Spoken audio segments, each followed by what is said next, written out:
como a Irani falou, hoje eu vou falar com vocês um pouquinho da história do espiritismo no Brasil. Acho que a questão de uns 2 meses atrás eu estive aqui também para falar sobre o advento do espiritismo e eu foquei do espiritismo que foi desenvolvido na França pelo Kardec. Hoje a gente vai falar como que esse espiritismo chegou até nós aqui no Brasil, em que época, em que circunstâncias históricas que fez com que o espiritismo no Brasil ele se desenvolveu rapidamente e hoje o nosso país é o país que tem o maior número de espíritas no mundo. Então, nós vamos conversar sobre isso. De que forma que ele chegou? Primeiro vamos lembrar, né, que na época do Kardec, por volta de 1850, ele começou a ter contato com fenômenos que ocorriam, que na época em França, despertavam muita atenção, principalmente das pessoas do círculo mais abastado, vamos dizer assim, da sociedade francesa. Ele não foi um movimento de base, de pessoas do povo, né? E isso ocorreu lá em França e chegou até nós porque nessa época o Brasil ainda era império e as famílias ricas do Brasil mandavam seus filhos estudarem na Europa. Então você tinha, principalmente em França, você tinha um intercâmbio de informações que estavam em voga na Europa, você tinha um intercâmbio através dessas pessoas que iam para a Europa para estudar, para conhecer, para desfrutar. Então, como na França, aqui no Brasil também, as pessoas que começaram a ter esse contato com a doutrina espírita também eram pessoas de uma sociedade mais alta, né? De poder aquisitivo e de poder cultural também.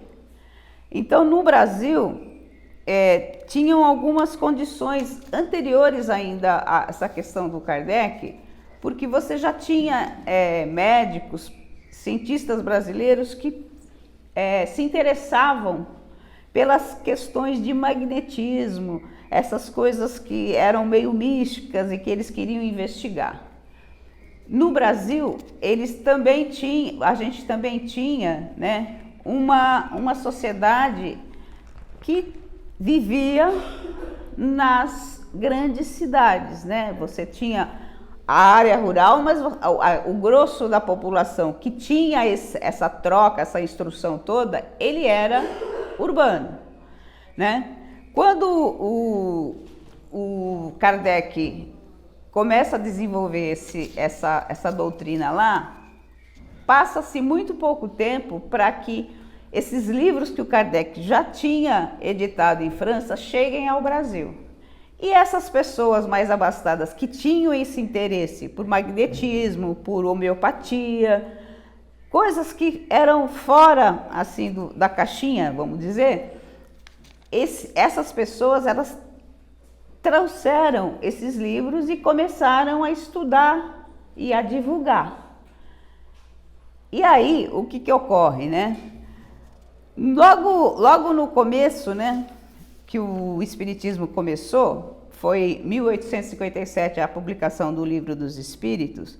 Os livros chegam ao Brasil em 1860, são 3 anos. Se a gente for pensar na época em que para você vir da Europa para o Brasil era navio, demorava meses, foi uma difusão bastante rápida, né? E aí já se começa a estruturar lugares de estudo. Tanto que a gente tem a primeira organização espírita, que foi desenvolvida em Salvador por Teles de Menezes, foi fundada em 1865, 5 anos depois desses livros começarem a circular no Brasil. E aí você tem, né, mais tarde ainda em Salvador, em 1874, a formação de associações espíritas, né? Que também foi desenvolvida por essas pessoas, pelo Télides Menezes e o grupo espírita que ele coordenava. E também, na Bahia, a gente tem que lembrar que Bahia era um estado que tinha muitas crenças de origem africana. E lá você tinha também esse espiritismo nascendo. E essa questão de coisas de espírito, falar com morto, né? Isso soa como curiosidade, mas também com desconfiança. E nós tínhamos no país uma igreja que era a religião oficial, que era a Igreja Católica, extremamente conservadora. E nessa questão, o que ocorre? Logo no começo da formação dos centros espíritas, começa a haver uma interferência da Igreja Católica no sentido de tentar proibir isso. Então você tem reações, né, contra o espiritismo, e em Salvador, né, o bispo da Arquidiocese de Salvador, que era o senhor Manuel Joaquim, ele já começa a pegar no pé pela existência dos centros espíritas. E isso vai dificultando, né, a propagação do espiritismo, mas ele continua sendo propagado, né?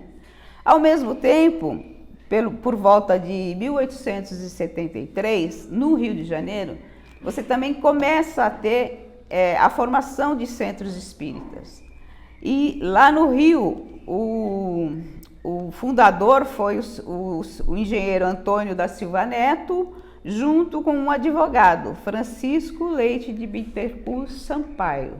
Então, da mesma forma que em Salvador você tinha médicos, militares, pessoas de patentes, de estratos sociais mais altos, no Rio de Janeiro se deu a mesma coisa. Você tem um engenheiro e um médico criando um centro espírita, né?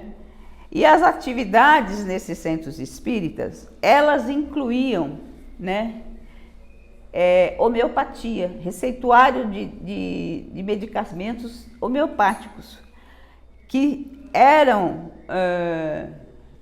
feitos durante as sessões. As pessoas iam lá procurar consolo, estava com algum problema físico, que queria algum tratamento mediúnico, e junto desses centros trabalhavam pessoas como, por exemplo, o Bezerra de Menezes, que era médico e que fazia receitas homeopáticas.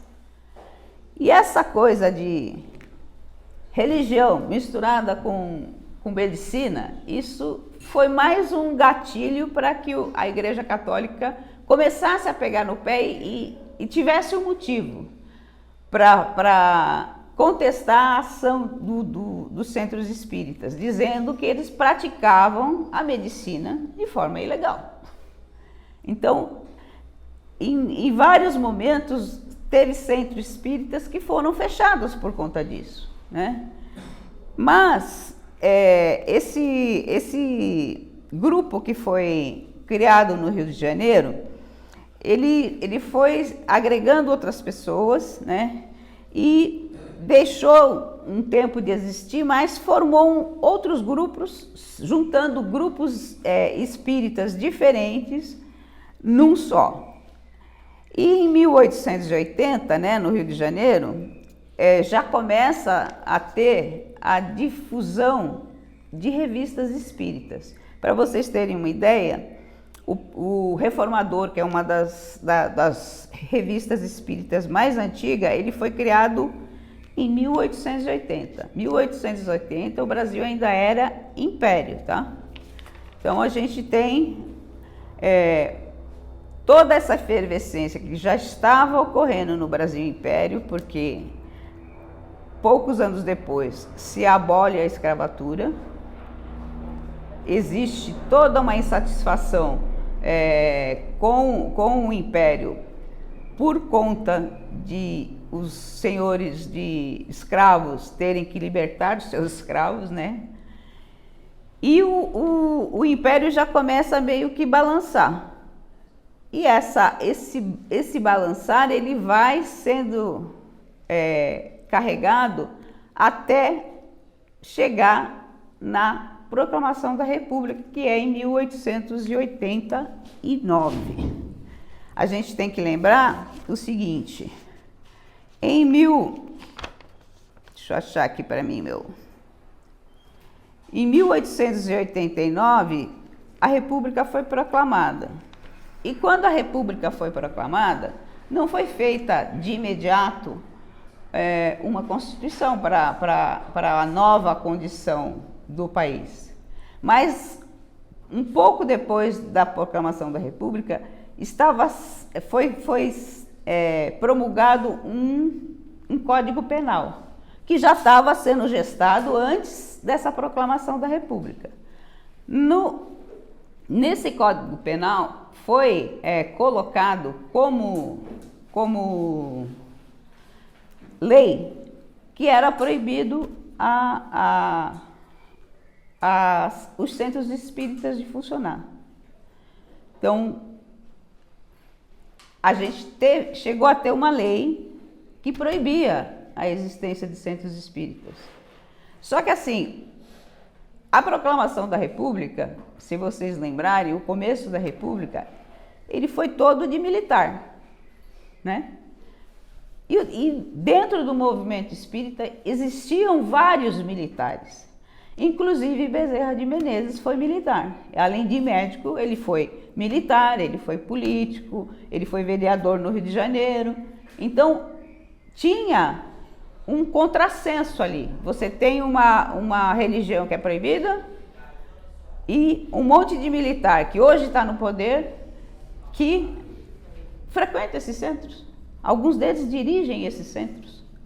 Então a gente tem essa contradição, né? O Brasil realmente é cheio de contradições desde o seu surgimento, né? Só que assim, o Bezerra de Menezes ele começa a articular para... Não é possível. Aí quando ele vai aos órgãos competentes lá para poder questionar esse Código Penal, aí eles dizem, não, mas isso aí é só para os umbandas. É só para os umbandistas. Nós não estamos nos pegando contra os centros espíritas kardecistas, né? Porque o Bezerra de Menezes e esses centros que começaram a surgir no Brasil, eles eram kardecistas. Mas aí a gente tem no Brasil, o que é muito interessante, a gente tem toda uma gama, tem lá a religião oficial católica, que é majoritária, mas você tem os umbandistas, né? Na Bahia você tem um monte de religiões de afrodescendentes que não tem nada a ver com o cristianismo. Então a gente tem na composição da nossa sociedade, desde que ela começou a existir, a gente tem um sincretismo de religiões, né? A própria religião católica, ela é cheia de rituais que não são originariamente do cristianismo. Então existe como que uma permissividade, né, para que essas religiões todas convivam. E a gente tem nesse tempo, à medida que o tempo vai passando, né, a gente vai tendo um espiritismo que vai sendo popularizado por pessoas que são líderes, né, inclusive na sociedade. O primeiro caso que a gente pode citar é o do Bezerra de Menezes. Ele era médico, ele foi militar, ele foi vereador por 2 vezes no Rio de Janeiro e ele tem uma influência grande dentro da sociedade. Então essa coisa de estar proibido é mais ou menos. Rui Barbosa, José Bonifácio, vários desses nomes famosos que a gente estuda na história do Brasil, eles tinham essa pelo menos simpatia com a doutrina espírita, né? E você vai percebendo que a coisa vai sendo levada sem que o Estado realmente proíba. Mas a gente sabe que um pouco tempo depois que foi formada a federação, chegou um momento na história em que a própria federação foi fechada, ficou ali sem poder funcionar normalmente.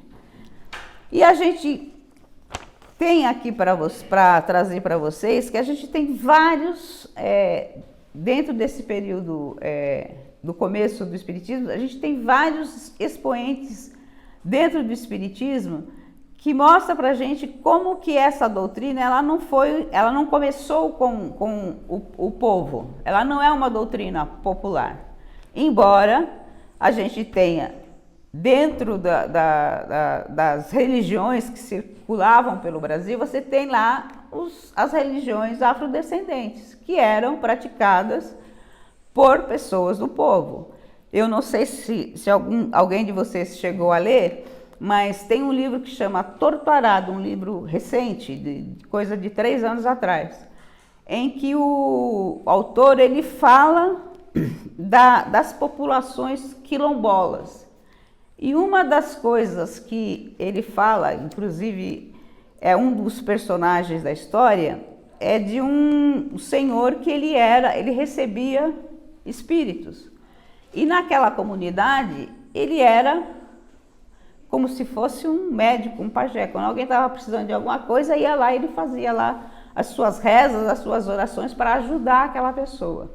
Então, no Brasil, sempre existiu essa presença de religiões que, mais do que trazer um consolo espiritual, tinham a função também de trazer o consolo para os males físicos, para os males espirituais das pessoas. Então você tem a Umbanda, você tinha esse jorrei, que era o que era praticado nessas comunidades quilombolas, e tudo aquilo ia convivendo. Volta e meia vinha a Igreja Católica para tentar chutar fora essas outras práticas, né? Mas eu acho interessante a gente pontuar nesse momento que você está falando isso, que esse contraponto que a Igreja Católica estava ligada sempre à política e à economia. Uhum. E aí surge o Espiritismo e a Umbanda, que já estava ali, Candomblé, não é, que já existia antes do Espiritismo chegar, que era ligado às questões emocionais e físicas. Então, assim, a Igreja Católica não queria muito saber disso. O povo rezava, tinha indulgência, mas ela estava ligada ao governo, sempre à política. Sempre ao poder.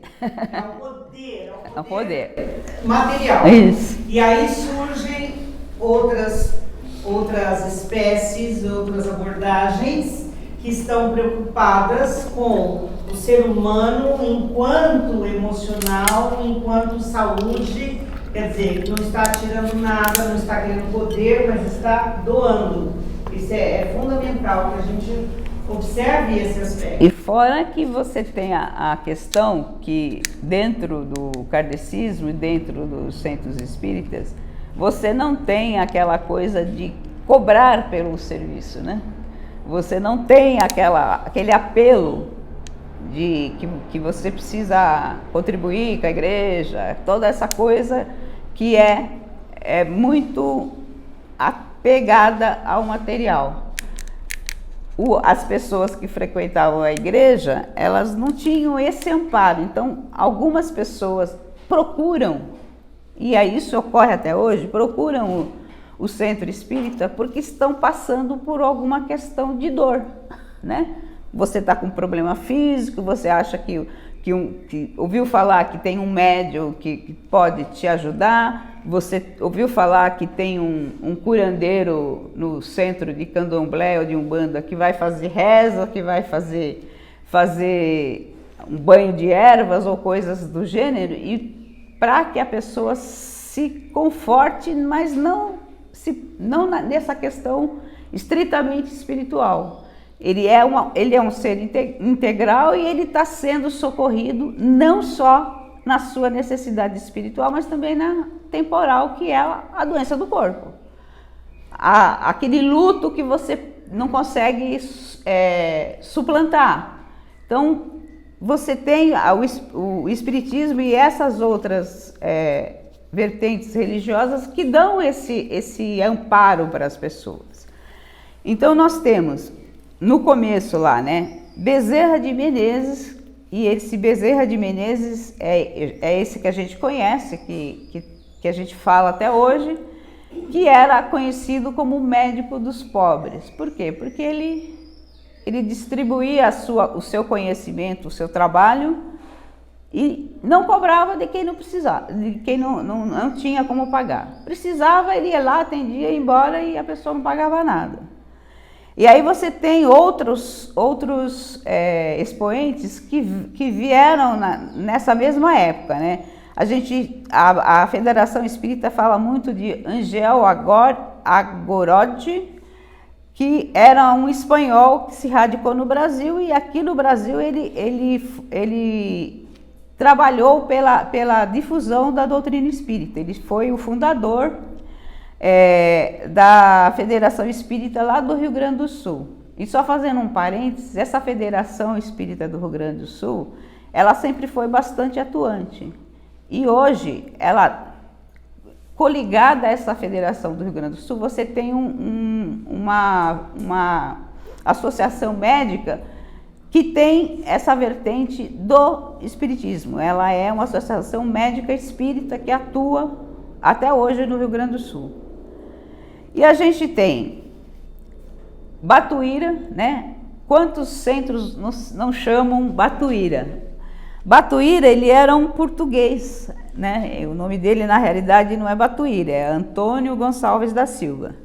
Ele nasceu em Portugal e veio para o Brasil aqui em 1850. E ele se integrou ao movimento espírita depois de uma perda que ele teve na família. Então, o que faz ele se aproximar da doutrina espírita foi o falecimento, de repente, do filho da segunda esposa dele, que morreu muito jovem, e aquilo abalou muito a família. E ele, quando se aproxima da doutrina espírita, ele tem aquele conforto que é dado por essa noção que nós espíritas temos de que a vida não acaba, né? A vida não deixa de existir porque a pessoa faleceu. Ela vai continuar existindo enquanto espírito. Temos também o Caibar de Souza Chute, que ele foi conhecido por propagar bastante a doutrina espírita através do rádio, de livros. Ele era também um orador muito importante na época que ele viveu. E ele era lá, o trabalho maior dele foi no interior de São Paulo, em Matão, né? Que é o interior aqui de São Paulo. Outro expoente que a gente tem é o Arthur de Lins Vasconcelos. Esse Arthur Vasconcelos, ele começa a ter contato com a doutrina em 1812. Porque ele era uma pessoa que se questionava muito com relação às coisas existenciais, né? Aquelas questões do quem sou eu, o que eu estou fazendo aqui, qual é o meu papel. Ele tinha muito esses questionamentos, e quando ele toma contato com a doutrina espírita, ele começa a ter as respostas que ele buscava, né? De que a vida, ela não é só isso que a gente vê aqui. Ele começa a ter uma outra visão em relação às questões existenciais, né? E também esse Arthur, ele foi o fundador, né? Ele foi membro da Associação Espírita do Paraná. Aqui no Brasil a gente tem várias associações espíritas, muitas delas ligadas à Federação Espírita Brasileira, que tem uma atuação bastante intensa. A do Paraná, a do Rio Grande do Sul, a de São Paulo são muito ativas, né? Tem muitos federados que se associam a essas associações. E também tem o destaque o Manuel Viana de Carvalho. esse Manuel Viana de Carvalho, ele viveu até 1926 e também ele era um desses grandes oradores. Além de orador, voltando ainda, era também militar. Né? A gente tem muitos desses expoentes, principalmente até o começo do século XX, que eram oriundos de pessoas do círculo militar. Muitos deles eram até maçons, né? A gente tem a maçonaria dentro do círculo militar, era muito constante, né? Então, Marlene, eu estou fazendo uma ligação aqui agora que nunca me ocorreu. A figura de Emmanuel e esses militares. Ah, o Emmanuel era aqueles porreta, né? Aquela coisa assim. Nunca pensei nisso, agora que me veio. Mas quando eu estava vendo isso aqui, tem esses e tem outros aqui, que eram militares. Tem muitos militares nessa busca por uma coisa que seja fora do padrão de igreja católica. Eles querem buscar algo além, né? E aí, o Eurípides Barçanufo? Bom, o Eurípides Barçanufo, Em Minas, né? ele, além de militar, ele também era médico. Médico não, ele era farmacêutico. E você tem essa coisa, médico, farmacêutico, militar. Aquelas receitinhas que os caras passavam. O Eurípides Barçanufo, ele foi meio que perseguido por conta disso. Foi muito perseguido por conta de que ele dava as receitas. As pessoas iam lá, ele às vezes passava a noite inteira fazendo receita e fazendo remédio, né? Porque ele já receitava e já fazia. Você sabe, Marlene, vou contar para vocês, eu e os causos, né? Quando meus filhos eram pequenos, quando eu comecei na doutrina, eu conheci um médico homeopata que ele atendia a gente incorporado num preto velho. E olha, os remédios dele eram batata. Mas ele não dava aquele CH 30, 50, ele dava 1000, 10.000, sabe? Acho que eu sou assim hoje porque eu tomei muito 10.000. Acelerou muito. Acelerou. E era assim muito interessante. Lógico que eu entendi aquilo quando eu ia lá, mas eu acho que muita gente não entendia. E aí você tem essa questão, né, que essa história de você dar receitinha, ainda fazer a receitinha, era o que a Igreja Católica queria para perseguir as pessoas que estavam fazendo isso. A perseguição em cima do espiritismo era sempre com relação a isso, tá? É prática de medicina ilegal. Fecha o centro. Processo esse fulano que está fazendo isso. E a gente tem vários outros que a gente não vai comentar aqui, porque eu não pretendo ficar falando um monte de nome aqui para vocês. Porque a gente, no final das contas, a gente quer meio que fazer uma análise de como é que o espiritismo colou no Brasil. A ideia é essa. Então a gente tem o Chico Xavier, que todo mundo conhece, que era psicógrafo de vários espíritos, que recebia mensagens do além para consolar as pessoas que buscavam por notícias dos seus entes queridos que já haviam partido. Você tem Divaldo, que ele não é tão velho quanto o Chico, mas ele foi contemporâneo do Chico uma boa parcela da vida, que é também um dos grandes expoentes do espiritismo. E o Divaldo, além de fazer essa psicografia com vários espíritos, o principal dele é a Joana de Ângeles, o Divaldo ainda tem como trabalho a Mansão do Caminho. Acho que a grande maioria de vocês já deve ter ouvido falar da Mansão do Caminho, que abriga crianças, né, e presta assistência à população carente lá de Salvador, com atendimentos os mais variados, né. Aqui ele diz que a instituição Mansão do Caminho atende por dia cerca de 5.000 pessoas. Então, em todos os sentidos, tem escola, tem a creche, tem o atendimento fraterno.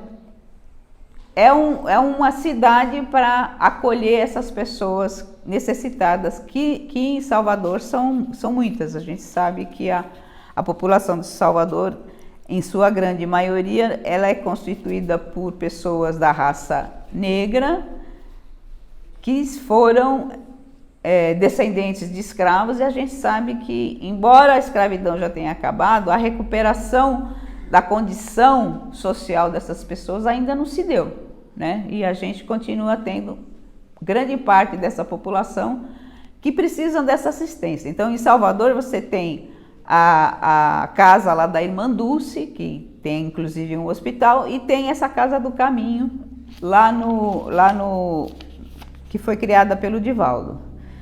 A gente tem também, como grande expoente, a Ivone do Amaral Pereira.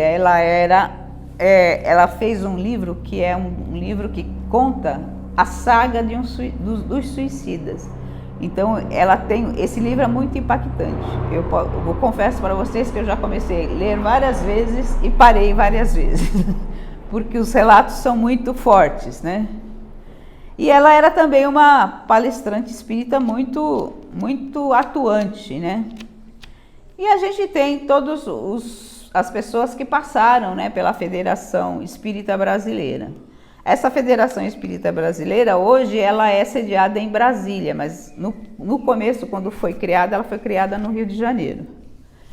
E aí, já passando para o que eu gostaria de estar vendo com vocês, como é que está o espiritismo no Brasil hoje, né? Então, a gente tem, no Brasil, pelo último censo, existem, no Brasil, 3,8 milhões de pessoas que se declararam espíritas. Mas a gente sabe que, além dessas 3,8 milhões, você tem outras pessoas que não se declaram espíritas, mas que frequentam. Que são chamados os católicos espíritas. Né? Que são católicos, assim, não de carteirinha, né? Católico peronomútil. Mas que frequentam as casas espíritas, que acreditam na reencarnação, que acreditam. E aí o que acontece? Se a gente faz um paralelo, 3,8 milhões no Brasil de pessoas declaradamente espírita. No mundo, são 13 milhões. Então, a gente tem que para cada 3 espíritas, um é brasileiro. 25% da população espírita do mundo está no Brasil. E nós somos a nação, também em termos absolutos, que tem o maior número de espíritas. Até porque as outras nações em que o espiritismo tem alguma relevância, a população é bem menor que a nossa, tá? E aí, o que nos leva a pensar, né? Por que no Brasil o espiritismo ele conseguiu esse avanço todo, né? E a gente tem vários estudos nesse ponto de por que o Brasil tem tanto espírita. A pergunta já foi feita por várias pessoas. A gente tem, inclusive, teses de mestrado em sociologia que estudaram isso. Uma das teses que tem é de um sociólogo da USP que fez uma tese de mestrado para saber como é que o espiritismo se desenvolveu no Brasil, e ele procura tentar explicar isso a partir das origens do espiritismo no Brasil. Esse rapaz, ele se chama Paulo César da Conceição Fernandes, e ele fez uma tese que o título é exatamente isso: As origens do espiritismo no Brasil. E aí, quando ele dá vários dados, né, do surgimento do espiritismo no Brasil, e quando ele faz a conclusão dele, ele diz o seguinte: no Brasil, o lado religioso do espiritismo foi superestimado e evidenciado. Era esse lado que o brasileiro buscava e busca até hoje. Os livros existem, Os estudos sistematizados da doutrina também existem, mas o que grande parte dos adeptos quer é o que só o lado religioso pode fornecer. É o consolo para o ente que morreu, o passe magnético que ajude a aliviar as tensões do dia a dia. Então ele chega à conclusão que essa evolução do espiritismo, ela se dá não só pela propagação do Evangelho segundo o Espiritismo, ou do Livro dos Médiuns, do Livro dos Espíritos, mas porque as pessoas buscam acolhimento. É esse acolhimento da dor que normalmente traz as pessoas para o Espiritismo. A pessoa que já nasceu numa família espírita, ela normalmente ela continua, mas, por exemplo, as pessoas que são católicas, as pessoas que são do protestantismo ou de qualquer outra religião, elas se sentem acolhidas na sua dor. Porque, como a gente diz dentro do Espiritismo, a gente aprende ou pelo amor ou pela dor. Normalmente, muitas pessoas aprendem pela dor. E quando elas estão nesse processo de dor, elas procuram a casa espírita, né? Então, essa necessidade que o ser humano tem desse acolhimento, ele muitas vezes não encontra dentro de uma igreja católica, por exemplo. As igrejas evangélicas, algumas delas até têm esse atendimento fraterno, mas dentro do Espiritismo isso é muito evidente, né? E falando ainda sobre o Espiritismo no Brasil, a gente precisa mencionar que dentro dessa visão espírita, a gente pode evidenciar que o Brasil tem uma missão espiritual e que isso vem, muitas vezes, passa despercebido na população, mas a gente tem um país que a gente pensa assim, extremamente bonito, a gente tem um país extremamente rico em riquezas naturais e a gente tem uma miscigenação de populações muito grande no nosso país.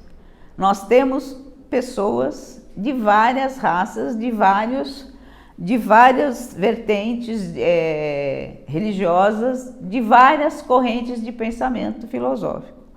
E aí a gente precisa pensar nessa missão do cristão, né?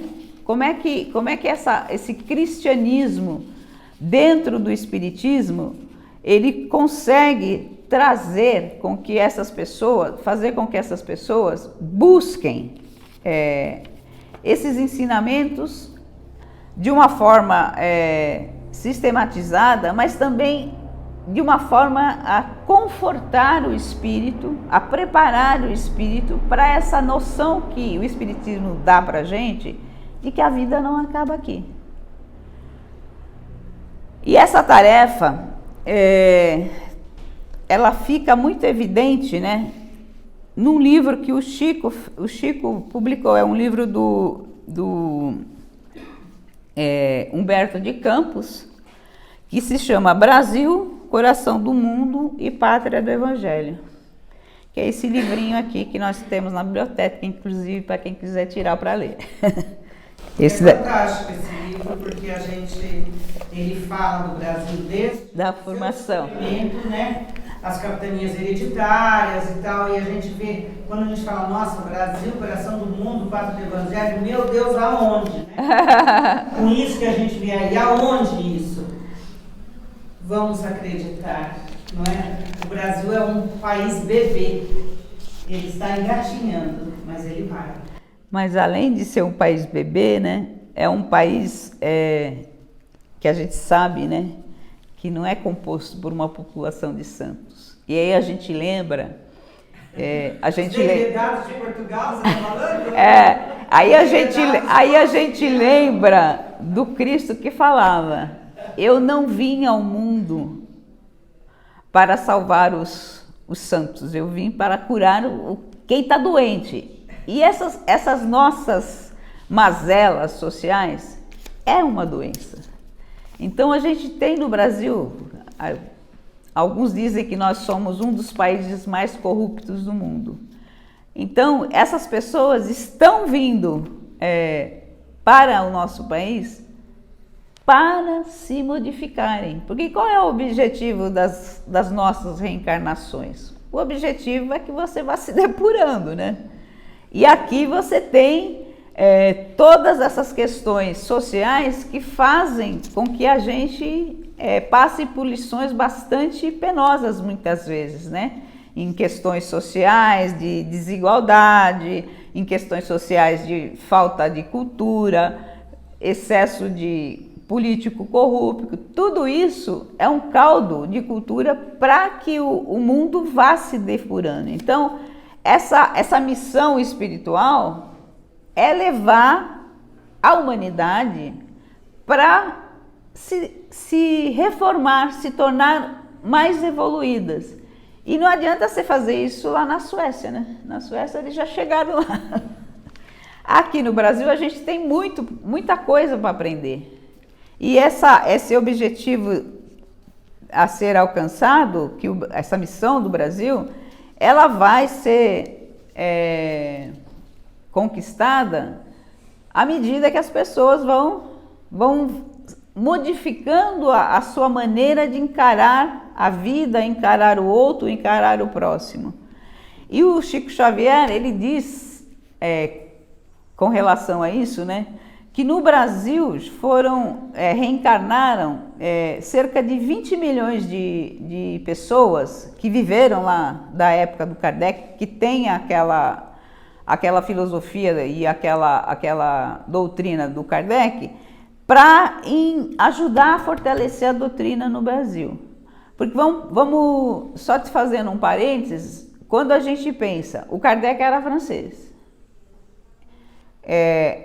O espiritismo ele se desenvolveu mais no Brasil. Mas por quê? Porque em França eles não desenvolveram, depois que o Kardec morreu, embora o Kardec tenha feito o Evangelho segundo o Espiritismo, e ele fala muito dos ensinamentos do Cristo, a sequência do trabalho do Kardec não levou essa parte da cristandade em consideração e não evoluiu, eles ficaram nos fenômenos. Tanto mais na parte científica. Mais na parte científica e filosófica. Não implantaram. E até porque, pouco tempo depois que o Kardec morreu, houve em França um processo que eles chamam até hoje de processo dos espíritas, em que houve uma fraude. Um fotógrafo lá que era vinculado à Associação Espírita Parisiense, que atuava junto com o sucessor lá na Sociedade Espírita do Kardec, ele forjou uma foto. E isso foi descoberto, isso foi um escândalo. E isso fez com que as pessoas meio que se afastassem. Tanto que se você for na França hoje, você dificilmente vai dar de cara com o centro espírita. Não tem. Marlene, acho que há uns 3 anos, eu estava em Paris por um período maior e eu quis ir conhecer um centro espírita. Você tinha que entrar na internet, você tinha que se cadastrar por e-mail e eu fiquei esperando a resposta. E acabou não recebendo. Mas não me deram resposta. Você não acha, sabe? Você busca lá na internet, é pouco. E não tem. Você sabe que eu fui para Lyon quando eu estive na França. E eu fui procurar o endereço de onde era lá o centro que estava vinculado ao Kardec. Não existe mais. A rua que o Kardec morava em Paris, ali perto do Sacré-Cœur, ninguém nem sabe que aquilo... Kardec só tem o túmulo lá. Exatamente, só tem o túmulo. Porque eles se basearam, eles ficaram na questão do fenômeno. E esse escândalo todo foi o que acabou com o kardecismo sendo meio que congelado. Então, eu ouvi uma vez uma entrevista de um rapaz francês que falava que ele tinha lá um centro que eles faziam as sessões nesse centro, mas que era assim, era 20, 30 pessoas.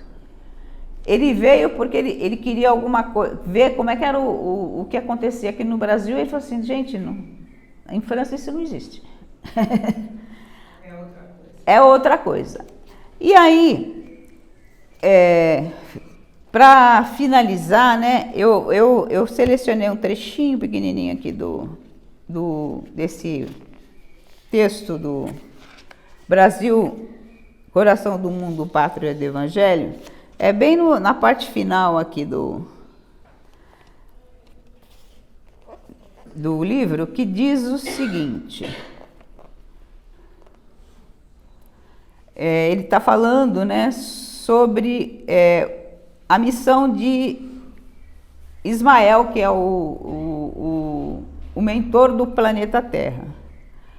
Todas as possibilidades de energia são, por Ismael, aproveitadas para o bem comum e para a tarefa de todos os trabalhadores.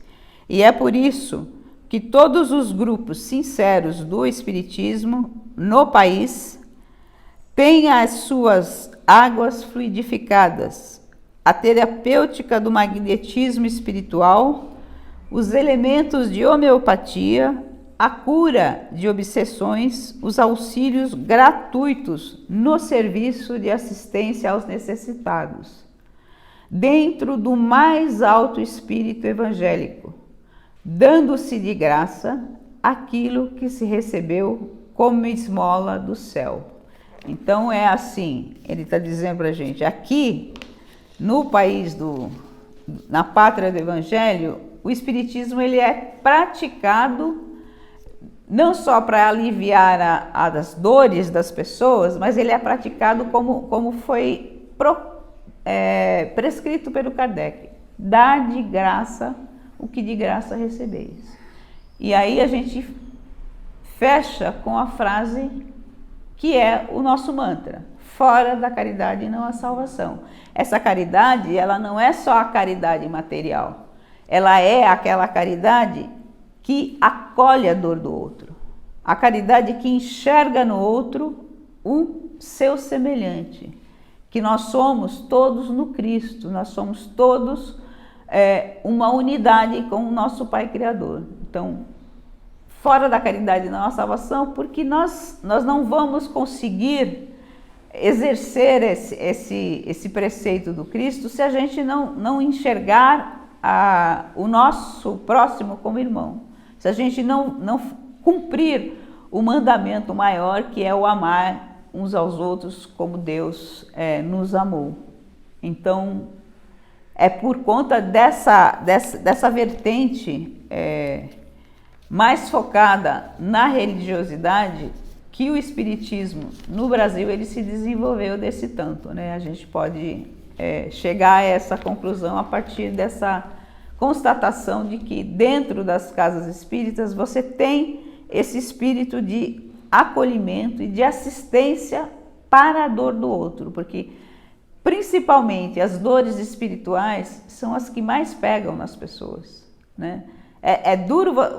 É fácil você receber uma caridade material, né? Você está com fome, alguém vai lá e te dá um prato de comida. Mas acolher sua dor e tentar, de alguma forma, aliviar essa dor, aí precisa desse amor do Cristo. Tá bom? Então, acho que por hoje era isso que eu...